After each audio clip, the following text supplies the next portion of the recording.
رب اشرح لي صدري ويسر لي أمري واحلل عقدة من لساني يفقه قولي. سبحانك لا علم لنا إلا ما علمتنا إنك أنت العليم الحكيم.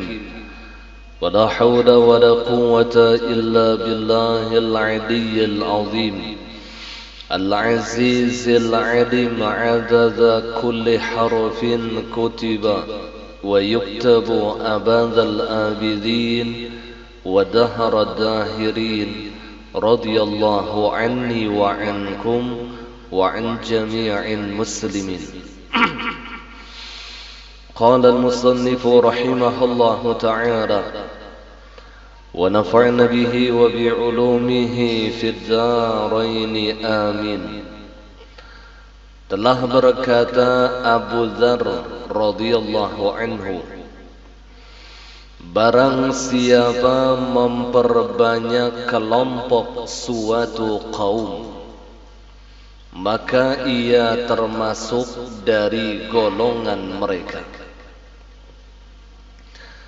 Seperti halnya raja-raja, maka ketentuan ini juga berlaku bagi pejabat-pejabat mereka. Jadi ketika orang tersebut berkumpul dengan para raja atau bergelut dengan para pejabat, sedangkan raja dan pejabat ini adalah orang-orang yang zalim dan ia berkumpul dengan mereka, maka sama halnya mereka termasuk di dalam golongan mereka. Jikalau mereka orang zalim, maka yang berkumpul dan memperbanyak termasuk di dalam golongan orang-orang yang zalim. Dan kita sudah mengetahui innallaha la yuhibbuz zalimin, bahwasanya Allah benci kepada orang-orang zalim. Maka kita dilarang memperbanyak atau memperkuat golongan mereka, karena sama halnya kita memperkuat kezalimannya. Al-Imam Al-Auza'i berkata, tidak sesuatu yang lebih dibenci Allah subhanahu wa ta'ala daripada seorang yang alim yang mengunjungi pejabat. Jadi Allah itu sangat benci kepada orang yang alim yang ia berkunjung ke tempat para pejabat. Seharusnya pejabat yang berkunjung atau silaturrahim dalam rangka meminta nasihat kepada para ulama, bukan ulama yang datang ke tempat mereka. Kecuali ulama tersebut yang datang ke tempat mereka itu memberi nasihat. Maka Allah sangat benci kepada orang yang alim yang datang ke tempat para pejabat. Allah, ini bahaya ini. Dan apalagi pejabat itu sudah terkenal dengan kezalimannya. Terkenal dengan kezalimannya. Maka sama halnya orang yang alim ini menguatkan kezaliman si pejabat tadi. Bertambah kezalimannya karena bertopengkan dengan ulama yang dijadikan topeng. Allah, kalau di zaman Datuk Kalambayan dulu ulama itu memang dijadikan penasehat kerajaan. Dan raja-raja di zaman dulu tidaklah mereka mengeluarkan akan suatu maklumat, mengeluarkan suatu perintah kecuali atas izin ulama. Jadi raja dulu itu tunduk kepada para ulama, bukan sebaliknya ulama yang tunduk kepada raja, bukan.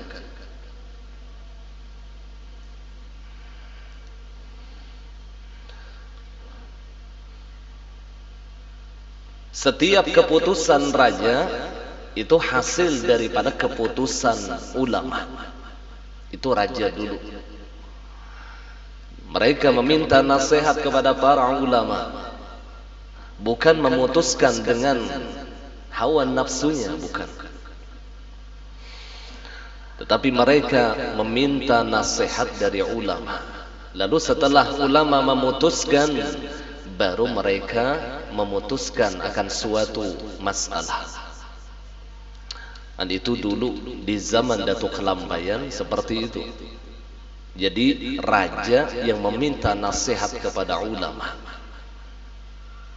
bukan ulama yang menjilat kepada raja dan pejabat. Sudah disebutkan pada hadis sebelumnya, khairul umara alladzina yatunal ulama. Sebaik-baik para pejabat adalah mereka yang datang ke tempat ulama. Dan sebaliknya, wasyarrul ulama yatunal umara, mereka yang datang ke tempat para pejabat. Sejahat-jahat ulama, mereka yang datang ke tempat para pejabat. Apalagi mendukung di dalam kezaliman mereka.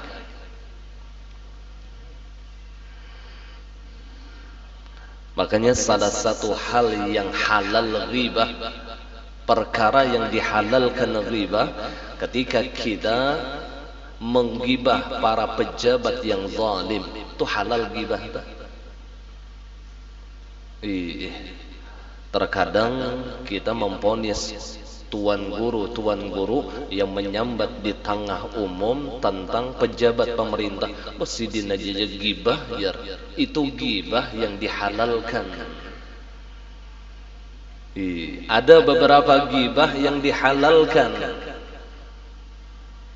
Jadi kada bahapal bang tuan guru tuh menyambat begitu, kada bahapal. Mereka punya dalil.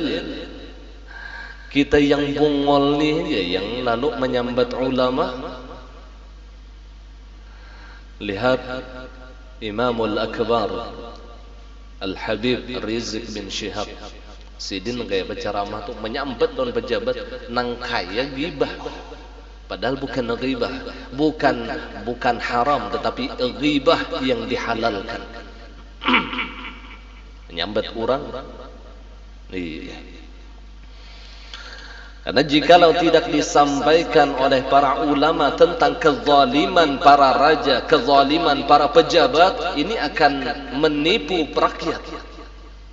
Yang ditipunya tidak orang sedikit, orang yang banyak yang ditipunya.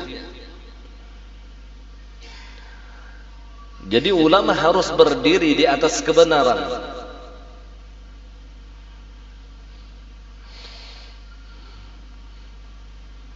Bukan bernaung kepada para pejabat agar ia mendapatkan dunia.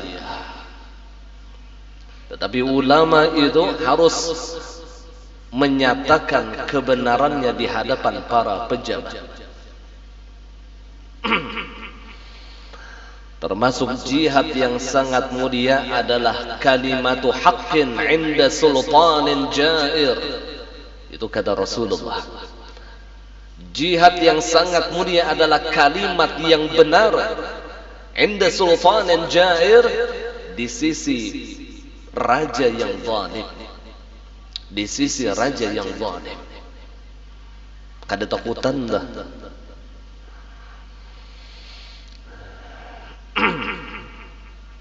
Tapi kita ni sampai zamannya sudah yang ujar Abah Guru nah Yasidin, bila ada ulama atau bepandir yang pina keras lawan pemerintah, apa dipikirkan orang? Dipikirkan orang Anlah macam-macam aja, ada aja kasusnya yang menjadikan sidin itu terjerat hukum. Macam-macam tuh kasusnya, karena memang disengaja, ada settingan dari mereka, orang-orang yang zalim.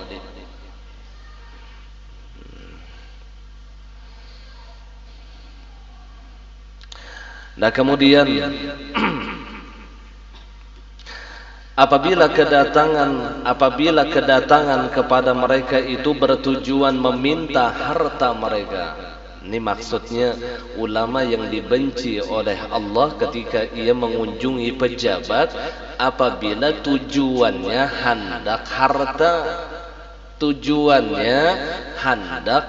harta, Nah ini nih bahayanya.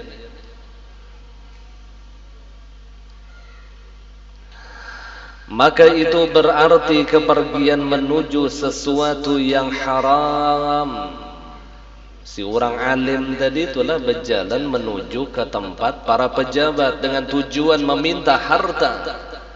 Tujuannya meminta harta atau meminta akan suatu jabatan, maka perjalanan orang alim ini adalah perjalanan yang diharamkan. Berarti dosa batis. Yang kita ceritakan ini kan dosa batis nih. Dosa batis kita. Ini maksudnya untuk pribadinya, untuk pribadi. Jadi tidak sama kalau ada orang yang datang ke tempat para pejabat meminta sesuatu untuk kemaslahatan agama. Itu lain kisah adalah. Ada datang orang alim inilah ke tempat para pejabat hendak membangun masjid supaya minta nih lawan pejabat, itu bukan perbuatan yang haram, bukan. Atau meminta bantuan untuk acara agama nih, keagamaan, itu bukan sesuatu yang diharamkan. Yang diharamkan itu untuk memperkaya diri, untuk pribadinya. Paham?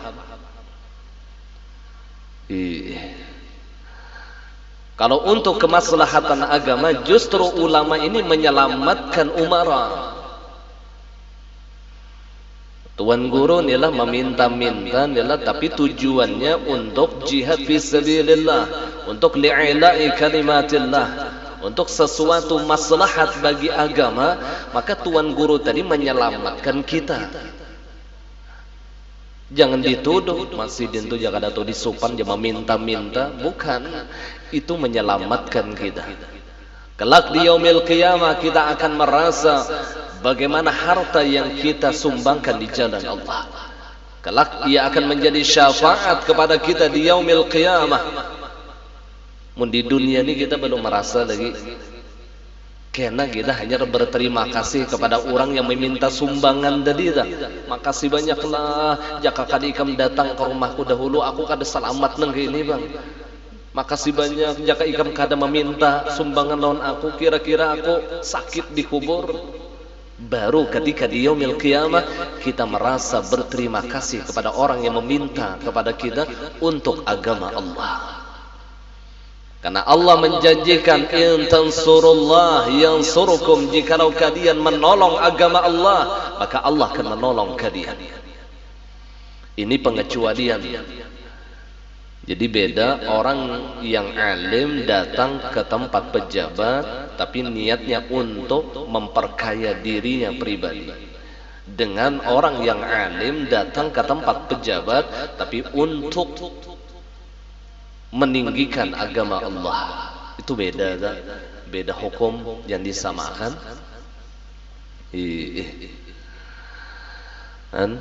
Karena bila kada didatangi nang ini kada sing pahaman si pejabatnya.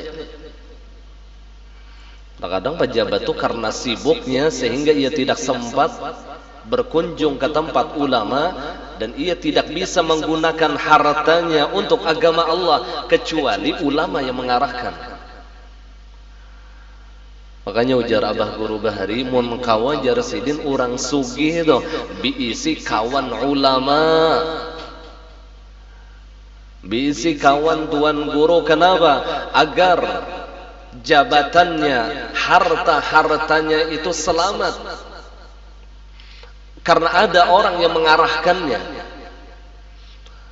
Karena Nabi sallallahu alaihi wasallam beliau pernah mengatakan,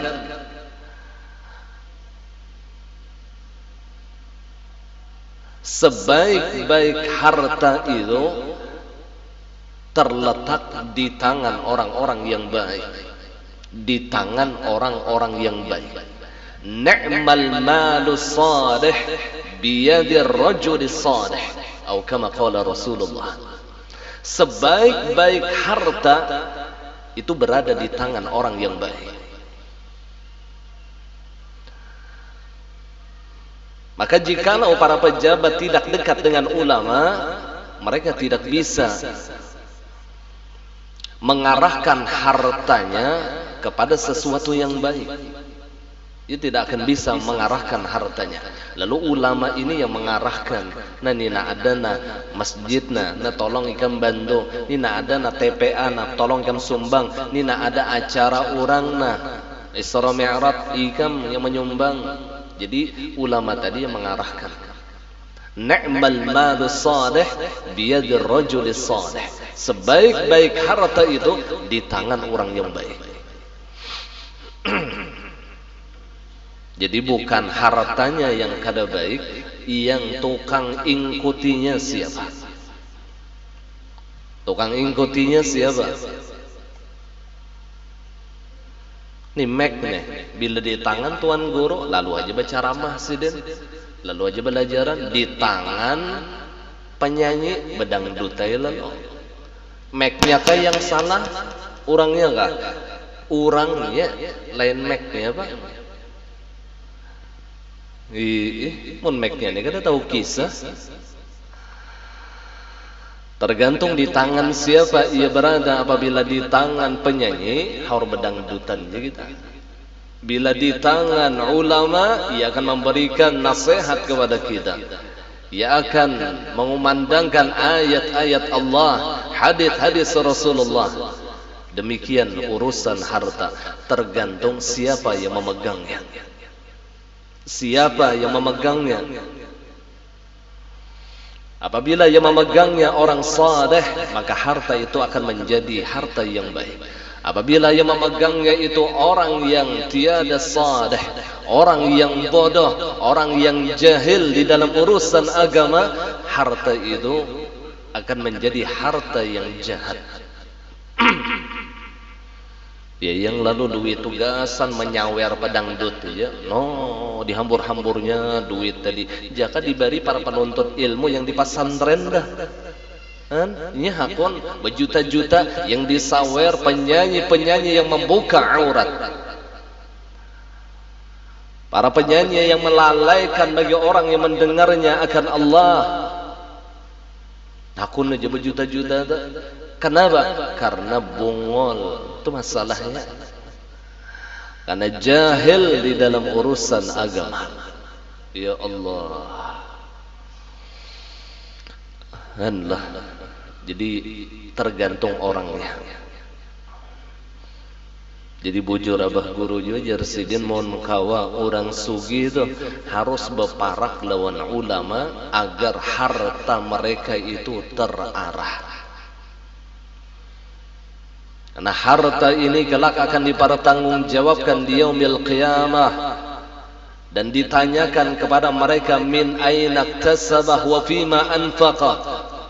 Pertanyaan yang pertama kepada orang yang memiliki harta, min aina iktasabah, dari mana engkau mendapatkan harta? Wa fima anfaqah, kemana engkau menggunakan harta? Jadi dua pertanyaan yang diberikan oleh Allah di dalam urusan harta. Min aina iktasabah, dari mana engkau mendapatkan harta? Wa fima anfaqah, kemana engkau menggunakan harta?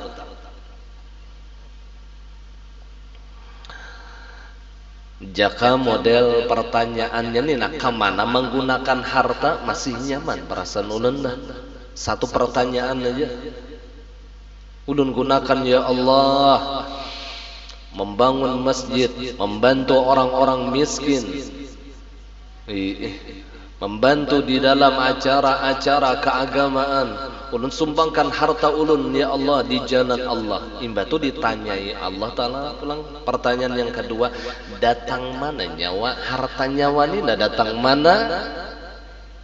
Jikalau ia menggunakan ke jalan Allah, bujur sudah, tapi ia mencari harta tersebut daripada sesuatu yang diharamkan oleh Allah, huwa finnar, ia tetap masuk neraka.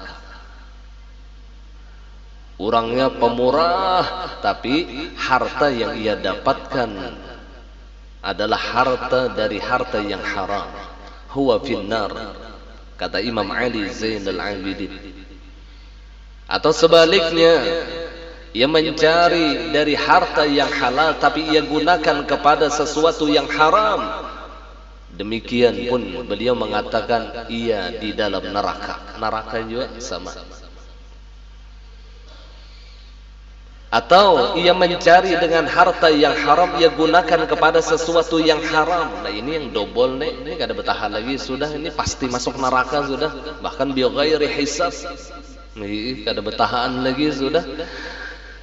Hartanya didapatkan dari harta yang haram, ia gunakan kepada sesuatu yang haram. Maginnya yang keempat, ini yang selamat, kata Imam Ali Zainal Abidin, ia dapatkan harta itu daripada sesuatu yang halal, kemudian ia gunakan kepada perkara yang diridhai oleh Allah. Dzalika huwan naji, maka inilah orang yang selamat, walakin ba'dal hisab, akan tetapi sesudah diperhitungkan oleh Allah, sesudah dihisab. Allah yang ia cari dari harta yang halal, ia gunakan kepada yang halal, inilah orang yang selamat.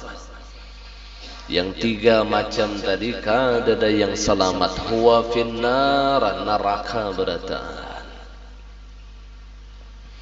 Jadi tergantung siapa yang memegang harta. Allah, mudahan Allah memberkahi harta kita. Diminta kepada Allah agar Allah memberkahi harta-harta kita, sehingga ia tidak membakhilkan hartanya di jalan Allah.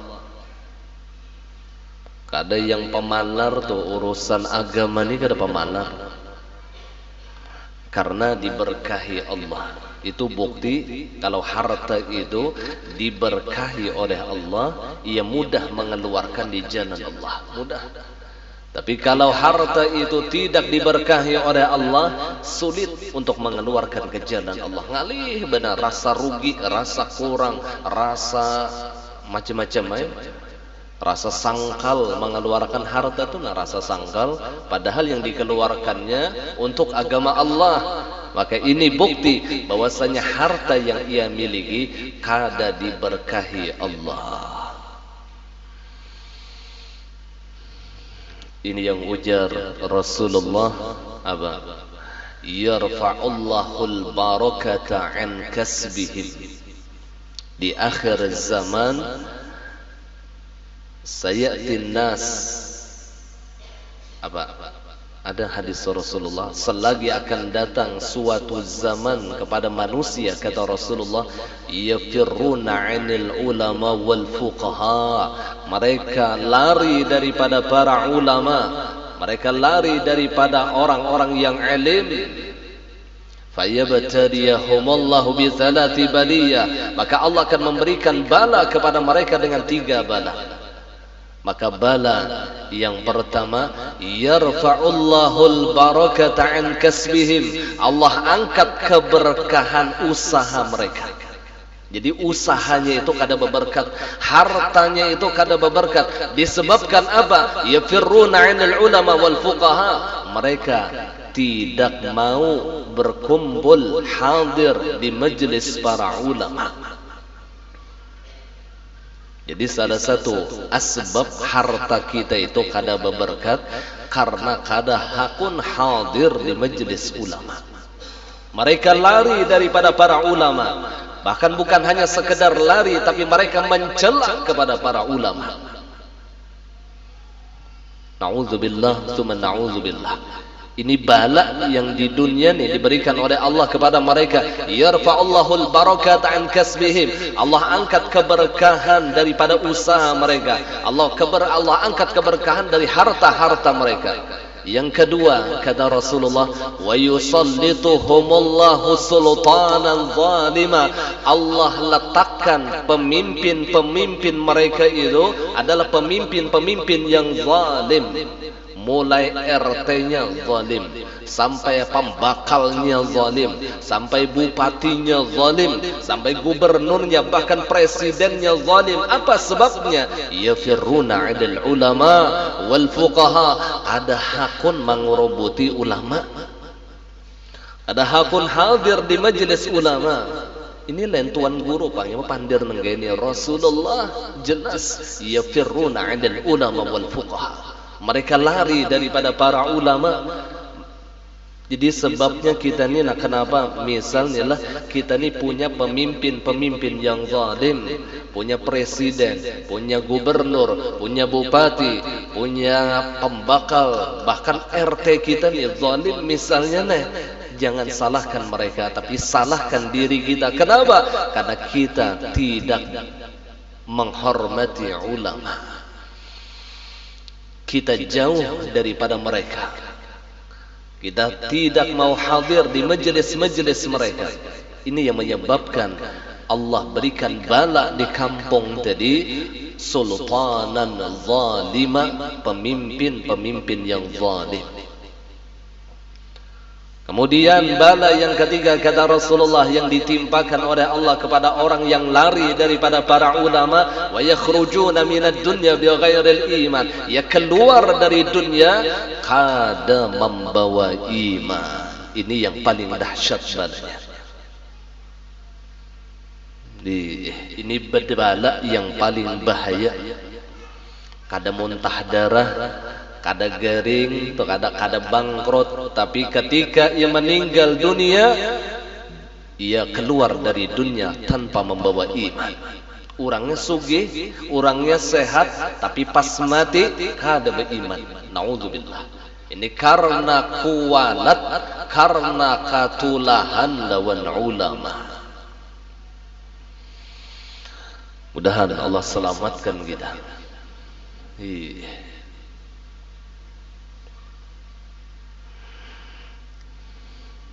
Tiga bala ini dihalalkan oleh Allah. Rajaki kada berberkah. Rajaki itu kada berberkah. Inya berberkah itu biar sedikit tuh dicukupkan oleh Allah. Itu barokah ngarannya. Sedikit serasa besar, serasa banyak, kecil serasa besar, jauh serasa dekat. Itu barokah. Barokah. Mun kita tuh makan sedikit aja makan, tapi kanyangnya seharian, itu ngarannya berkah. Makanya kita minta lawan Allah ketika kita makan, Allahumma barik lana fima razaqtana wa qina adzaban nar. Ya Allah, berkahi kepada kami dengan rizki yang telah Engkau berikan kepada kami ya Allah. Berkahi makan kami ya Allah. Diberkahi Allah. Allah. Ya berkah ini sedikit terasa banyak, kecil terasa besar, jauh terasa pendek, lama terasa sebentar. Itu berkah Allah. Mun harta tu diberkahi Allah, Padahal mun dipikirkan secara akal ini kada cukup orang ini hidup, tapi kawah aja hidup, kawah aja bersedekah lah orang tadi, kawah aja membantu kuitan, kawah aja mampu aja. Mun dipikirkan secara akal rasa kada mungkin, kada mungkin. Tapi Allah memberkahi harta-hartanya. Dan salah satu yang menyebabkan harta kita itu diberkahi oleh Allah karena kita cinta dengan ulama, karena kita mau berkumpul di majelis-majelis mereka.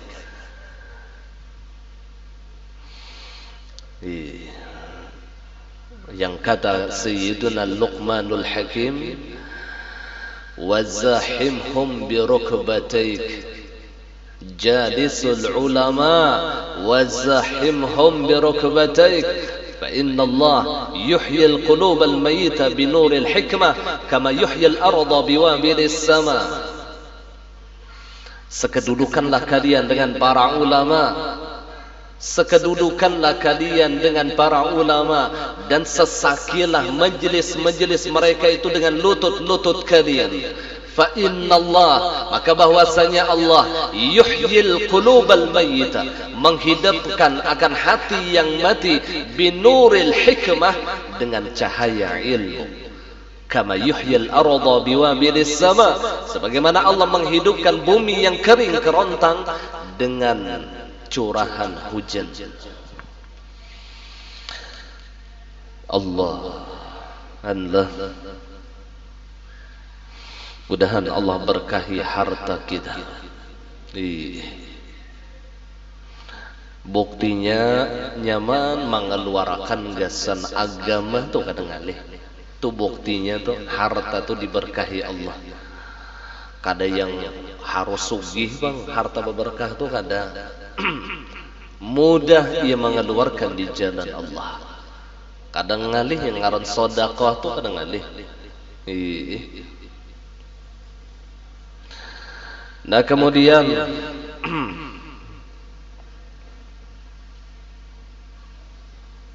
Nabi Muhammad sallallahu alaihi wa alihi wasallam bersabda, "Man tawadha'a li ghaniyyin salih li ghinah dhahaba thulutha dhinih." Barang siapa yang merendahkan diri kepada seseorang yang kaya, yang saleh, ia merendahkan dirinya, tawadhu dengan siapa? Orang sugih yang saleh. Pada saleh inilah, tapi bukan karena kesolehannya ia tawadhu.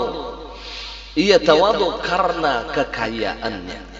Karena sidin orang sugih, melihat tuan guru itulah pina sugih matunduk bener, pas tuan guru tu miskin biasa kan? Padahal sama-sama alim orangnya, tapi yang sugih dimuliakan, yang miskin dihinakan. Berarti ia memuliakan, bukan memuliakan ulama, ia memuliakan kekayaannya. Faham?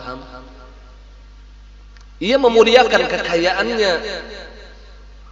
Bila ada tuan guru yang pina sugih, rami mencium tangan sidin, rami berabut, yang pina bersepeda tinjak aja sidinnya. Orangnya alim, orangnya biasa, orang kadada berabut, sidin miskin. Berarti orang yang mencium, menghormati orang alim tadi bukan karena ilmunya, tapi karena kekayaannya. Jangan salah paham kita. Bahaya sekalipun orang itu alim saleh, tapi niat kita kada bujur, niat kita karena sidin itu gagah, karena sidin itu apa ngarannya sugih, karena sidin dari Jakarta misalnya, lalu kita memuliakan benar guru yang di kampungan kada kita muliakan, maka niat kita bukan memuliakan ulama. Itu bukan niat memuliakan ulama, itu memuliakan dunia. Allah, yang di kampungan nih sedih aja bang lah. diamploki jarang sidin, padahal sidin itu membantu benar lawan orang kampung. Setiap malam mendoakan orang kampung, mudahan kampung ni selamat berdataan, mudahan kampung ni aman daripada azab Allah, mudahan sekampungan diampuni Allah. Tiap malam orang ni mendoakan. Orang biasa ya, kada ada yang hormat lawan sidin. Kenapa? Orang kampung miskin pulang orangnya kan. Allah ya jar almarhum guru Bakri ya sidin, wah ini bila jadi tuan guru ya sidin mun bersepeda tinjak aja berjalan batis ya sidin, orang kadada yang memuliakan ya sidin, kadada. Jadi mun kawa ya sidin tuan guru tu mun kawa dasar bermobil supaya orang memuliakan. Wah ini zamannya ya sidin, karena orang memuliakan bukan karena ilmunya tapi karena harta dunia. Tu zaman wah ini. Allah. Maka apa ancaman dari Rasulullah? Barang siapa yang merendahkan diri kepada orang yang kaya, yang saleh karena kekayaannya, maka lenyaplah 2/3 agamanya. Lenyap, hilang 2/3 agama. Agama kita ini dibagi 3, 2/3 itu 2 bahagian hilang, sisa 1/3. Yang dimaksud dengan agama di sini adalah adab. Yang dimaksud dengan agama di sini adalah adab. Hilang 2/3 adabnya. Maka artinya ialah adab itu ada 3 macam, yaitu adab terhadap Allah Subhanahu wa taala. Yang kedua adab terhadap Rasulullah sallallahu alaihi wasallam. Dan yang ketiga adab terhadap manusia. Sehingga apabila seseorang merendahkan diri kepada orang kaya, maka lenyaplah 2 adabnya. Apa yang 2 adab tadi? Yaitu adab terhadap Allah Subhanahu wa taala dan adab terhadap Rasulullah sallallahu alaihi wasallam, dan tinggallah 1 adab, yaitu adab terhadap manusia. 2 adab itu hilang. 2 agama tadi yang dimaksud oleh Rasulullah itu adab. Kada adab lawan Allah, kada adab lawan Rasulullah. Kenapa? Karena ia tunduk kepada orang yang kaya tapi karena kekayaannya. Jadi perlu digarisbawahi, karena kekayaannya. Tapi misalnya kita nih memuliakan orang sugih karena ia adalah orang yang pemurah, ia adalah orang yang saleh, ia adalah orang yang berilmu, lalu kita muliakan mereka, maka ini adalah perintah Allah dan ini tidak melenyapkan agama kita. Ini tidak masalah. Mun orang sugih yang kita muliakan nih karena sidin pemurah, lalu kita muliakan karena murah. Pemurah itu salah satu daripada akhlak yang mulia. Bahkan ada yang mengatakan, ulama menerjemahkan khuluqul hasan itu adalah as-sakhi, orang yang pemurah. Karena ketika ada orang yang memiliki sifat yang pemurah, itu menjadi magnet bagi sifat-sifat mulia lainnya. Jadi sifat pemurah ini magnet, akan membawa kepada sifat-sifat mulia yang lain. Makanya di dalam sebuah riwayat disebutkan, majabalallahu waliyan illa bisakha, tidaklah Allah mencetak akan waliullah kecuali di dalam hatinya memiliki sifat yang pemurah. Jadi para aulia Allah itu memiliki sifat yang khas di dalam diri mereka, yaitu sakhi, memiliki jiwa yang sosial, sifat yang pemurah. Karena pemurah itu yang disebut dengan husnul khuluq, yang bagus akhlak tuh, itu ngarannya ya pemurah ngarannya. Nah ketika kita memuliakan seseorang itu karena ia orang yang pemurah, ini tidak dicela di dalam agama. Kada dicela, Yang dicela itu ketika kita memuliakan sidin karena sidin orang sugih, padahal pamalar mampus orangnya. Padahal orangnya itu zalim, kada saleh. Ini yang dimuliakan benar, memberi muar. Ada perlu kita memuliakan orang yang dihinakan oleh Allah. Orang yang dihinakan oleh Allah, kita tidak perlu memuliakan mereka. Dan kita wajib memuliakan orang yang dimuliakan oleh Allah. Siapa mereka yang dimuliakan oleh Allah? As-Sakhi Habibullah. Orang pemurah itu adalah kekasihnya Allah. Al-Bakhil Aduwullah. Orang yang pemalar itu musuhnya Allah. Jadi jangan terlalu dikawani. Benar orang yang pemalar itu ada manfaatnya. Imba bilang pemalar mampus tuh. Ujar baguro, mudahan ya sidin yang sugi-sugi nih, yang pemalar nih sidin lakas mati. Amin. Ya sejamaahan bahari itu. Mudahan ya sidin yang sugi-sugi nih, yang pemurah ya sidin panjang umur. Amin. Ya sesekumpulan bahari itu mendoakan. Karena ketika orang yang kaya tapi bakhil dengan hartanya, enggak ada manfaat di dalam hidupnya. Apa manfaatnya? Kada ada manfaat di dalam hidupnya tuh, ada. Batatangga lawan inya kada ada manfaatnya. Bakawan lawan inya kada ada manfaatnya.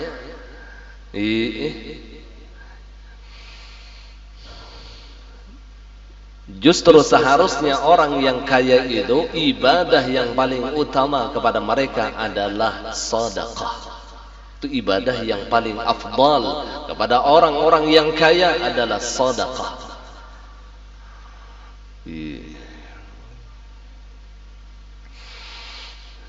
Jadi tahu sudah kita nih, apabila kita tuh memuliakan lawan pejabatkah karena jabatannya, atau memuliakan orang sugih karena kesugihannya, maka 2/3 agama kita dihilangkan oleh Allah.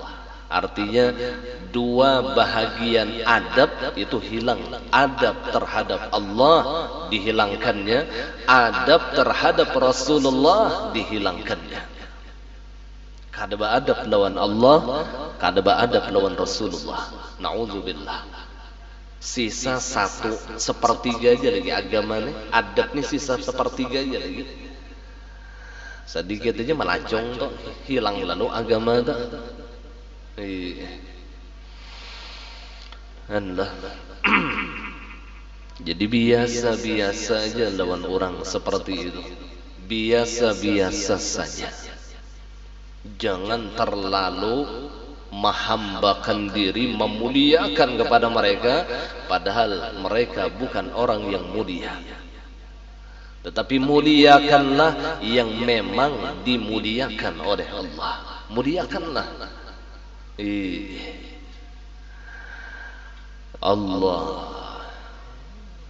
Orang alim mulia. Yarfa'illahu alladhina amanu minkum walladhina utul ilma darajat. Jelas dalilnya.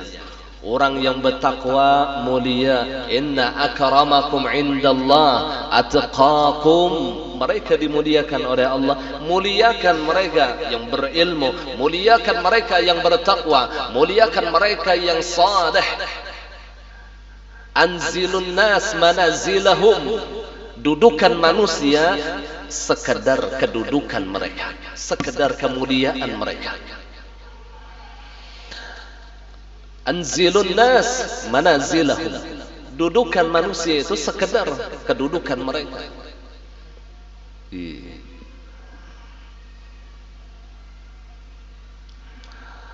Allah, kita harus paham masalah ini supaya jangan sampai hilang agama kita.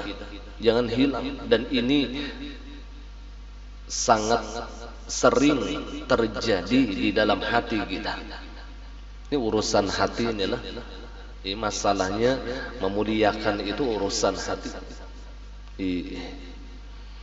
Bila bertamu orang sugih itu bagus bana pandiran, silahkan duduk, ada tahu lagi.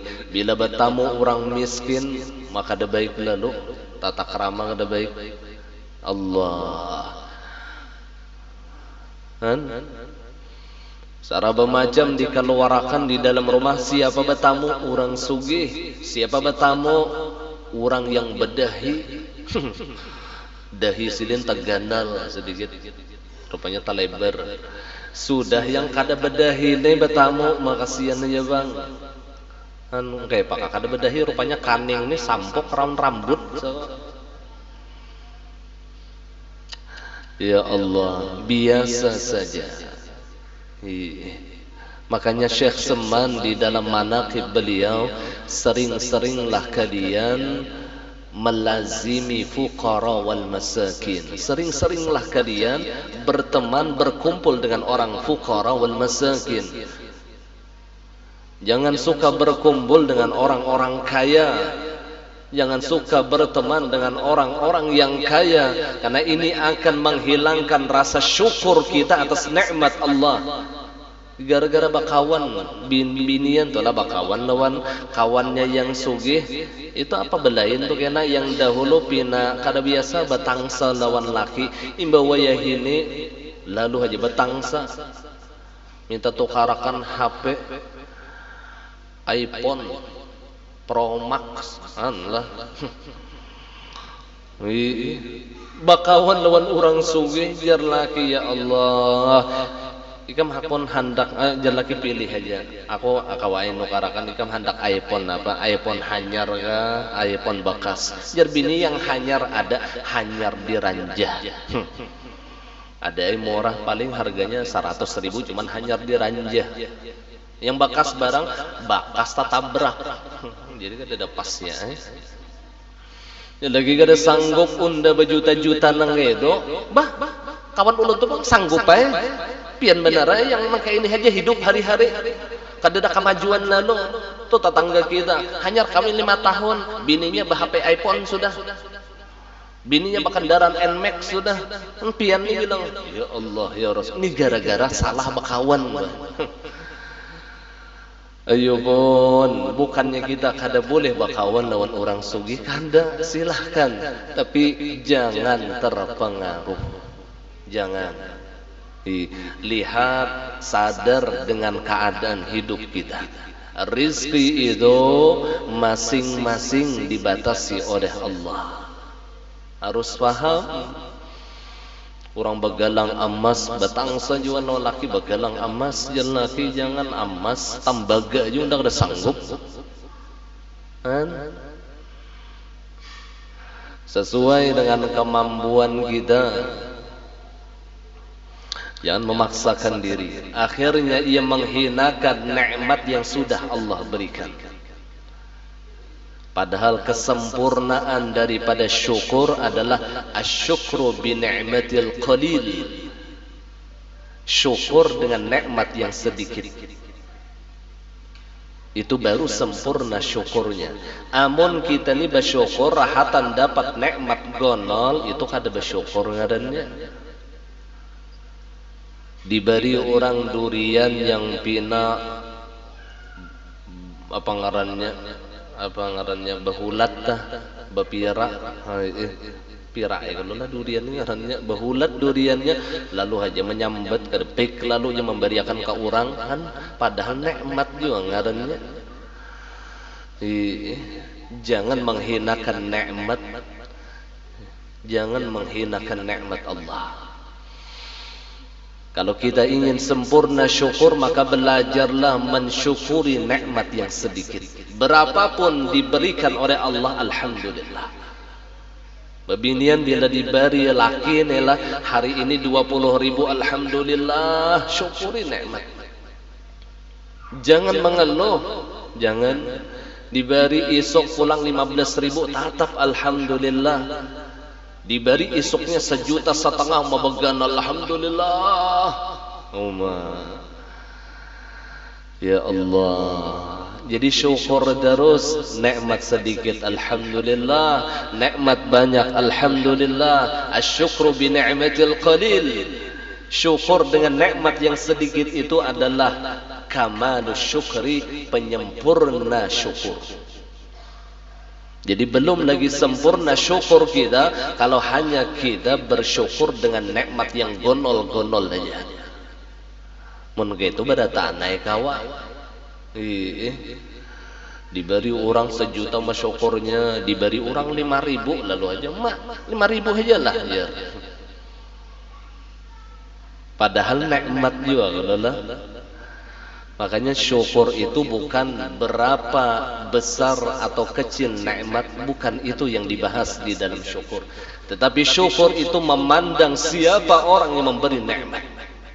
Ketika ia memandang yang memberi nikmat itu adalah zat yang maha mulia, zat yang menciptakan 7 lapis langit dan 7 lapis bumi, zat yang menguasai akan alam semesta, zat yang memberikan rizki kepada kita senantiasa, maka nikmat yang kecil itu akan menjadi besar baginya.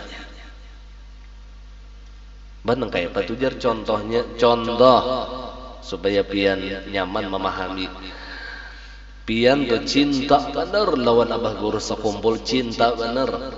Kalinya ada orang memberi ina, orang dekat sidina. Nah, ikam hakunlah ku beri jar orang tadi apa? Sapu tangan abah guru. Pada sapu tangan tuh pian mun di pasar harganya 10.000 4.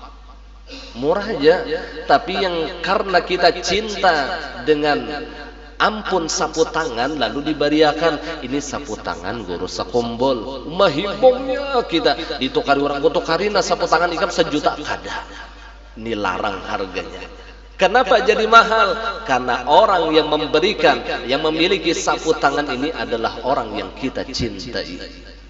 Itu yang maulah kita itu yang menjadikan kita itu gembira di hati sekalipun nikmat itu kecil. Kenapa? Karena yang memberikan itu Allah, zat yang maha pengasih lagi maha penyayang. Paham enggak? Makanya orang bahari itu bila tatamu diberi orang duit itu mencium ke duit, sahalus ke gonol ke mencium, bukan mencium duitnya lain, mencium orang yang memberi duit yaitu Allah. Syukur ya Allah, terima kasih ya Allah. Kan Mbak mencium tadi ada pulang sesambatannya di hati ngaran duit. Nah, ini nih yang hendak ulun padahkan cuman koler. Ada ngaran duit tuh bian.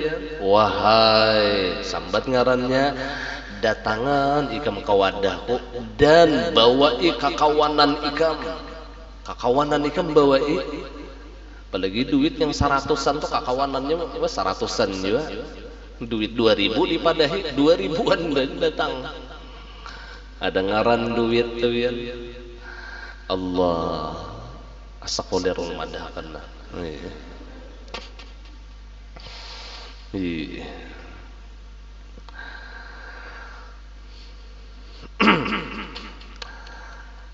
Padahal kan kada jadi dahulu sahdah. Allah mudahan kita kawa bersyukur atas nikmat yang sedikit. Jangan kawa bersyukur nikmat yang gonol aja kawa bersyukur. Imba diberi laki pina gonol hanya talaibar senyuman, diberi laki sedikit pina rangot.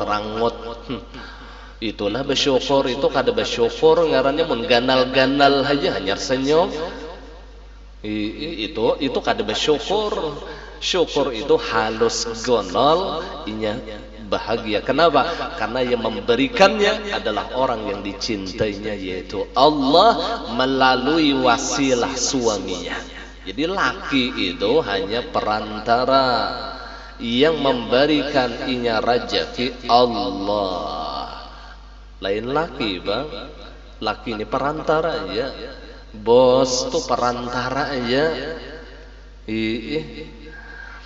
Jangan tahijab lawan perantara. Mun kita tahijab lawan parantara, lalu yang kita pikirkan sedikit lawan banyak adalah gitu tuh, karena kita tahijab lawan perantara. Tapi kalau kita memandang Allah yang memberikan rezeki lawan kita, halus ganal kada masalah, karena ini pemberian Allah. Diamploki orang sedikit, alhamdulillah, kada masalah, tetapnya gembira hatinya. Allah. Ayo kita latih hati kita nengga ini, kita latih. Nah kemudian ringkasnya dikasih dengan Allah Subhanahu wa taala.